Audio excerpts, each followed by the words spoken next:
mamaya? Pwede ka ba makasama sa paggagala? Kung sakaling di ka pwede sa bagay, mayroon din akong ginagawa. Siguro nga napapaisip ka, ba't ako nangangamusta? Ilang araw ka nang naroon sa panaginip ko.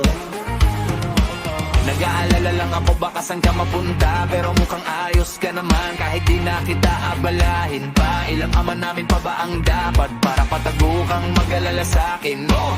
Habang pinapantasya lamang nila ay maskara mo sa gabi at pitaka mo sa umaga. Yung ikaw sa likod ng kolorete pa din ang nangangahulugan sa salitang paraiso para sa'kin. Bakit kaya kayamanan ko pa din kinikilala ang iyong pagtawa? Kahit nasa puso mo man ay ilang dosena na din ang kasya. Dati pa ako pinagdamutan ng kapalaran, kaya di na bago sa'kin mawalan ng pag-asa.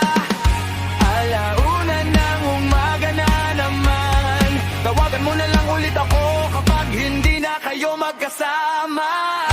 Andyan ka na naman, ba't di ko maiwasan tumingin sa iyong liwanag?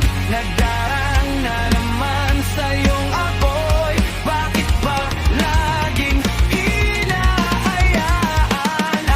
Andyan ka na naman, ba't di ko maiwasan tumingin sa iyong liwanag?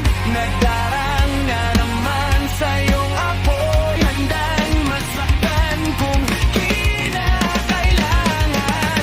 May lakad ka ba mamaya?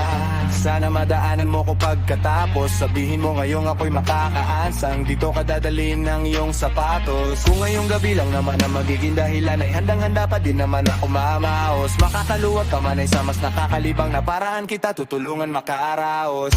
Bakit ka nagparamdam? Siguro di na kayo nilang ganggam. Bakit kaya di niya alam ang iyong alad at kung gaano kakalinam-nam? Iniwasan ko mang matakam nang di halata. Ang hirap ng magpapaya kapag tawag na ng laman ang nagbadya. Makipaglangit lupa na walang taya. Mata sa mata, bibig sa bibig,